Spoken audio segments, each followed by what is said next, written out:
साल था 1299 ईस्वी। दिल्ली की सल्तनत अपने वैभव के शिखर पर थी।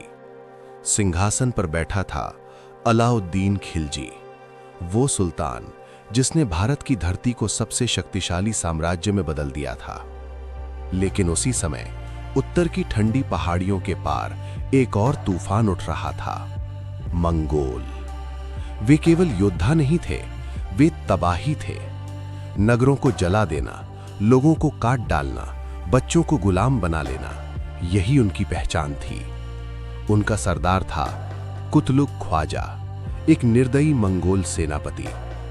एक रात दिल्ली के दरबार में एक खबर आई, हुजूर, मंगोल की सेना सिंध नदी पार कर चुकी है, लाहौर जल रहा है। पूरा दरबार सन्न रह गया। अलाउद्दीन खिलजी धीरे से उठा। उसकी आंखों में डर नहीं था, आग थी। अगर मंगोल भारत में घुस गए तो वे हमारी सभ्यता मिटा देंगे। मैं उन्हें यहीं रोकूंगा। उसने अपने सबसे वीर सेनापति को बुलाया, जफर खान। जफर, तुम आगे बढ़ो, मैं पीछे से पूरी सेना लेकर आऊंगा। जफर खान बिना डरे निकल पड़ा। मंगोल सेना हजारों की संख्या में बढ़ रही थी। वे समझ रहे थे कि भारत एक आसान शिकार होगा, लेकिन उन्हें पता नहीं था वे अलाउद्दीन के भारत में कदम रख चुके थे। रवि नदी के किनारे दोनों सेनाएं आमने सामने आईं। मंगोलों की सेना पहाड़ की तरह भारी थी। घोड़े, तीर, भाले, तलवारें, सब मौत उगलने को तैयार। जफर खान ने तलवार खींची। आज हम या तो जीतेंगे या इतिहास बनेंगे। और युद्ध टूट पड़ा। धरती खून से लाल हो गई।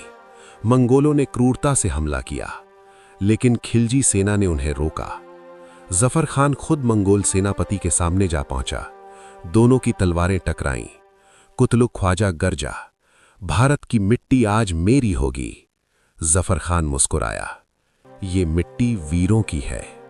दोनों भिड़े और अचानक मंगोलों ने जफर खान को चारों ओर से घेर लिया।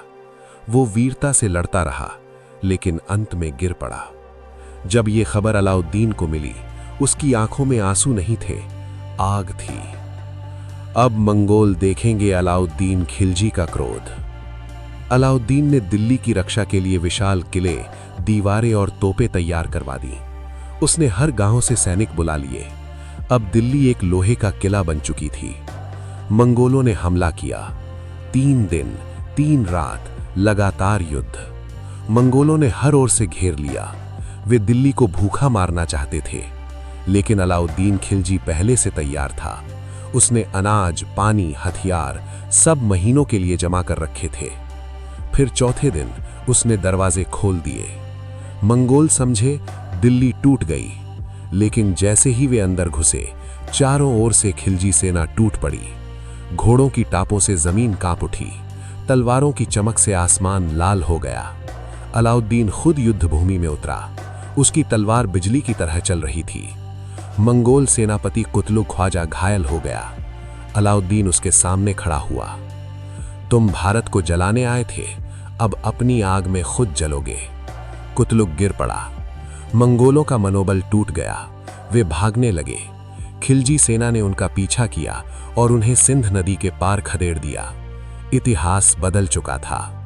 अगर मंगोल जीत जाते, भारत की सभ्यता मिट जाती, लेकिन अलाउद्दीन खिलजी ने एक दीवार बनकर भारत को बचा लिया। दिल्ली में विजय का उत्सव मनाया गया। ढोल बजे, दीप जले, लेकिन अलाउद्दीन शांत था। वे जानता था ये केवल एक युद्ध नहीं था, ये भारत के भविष्य की रक्षा थी।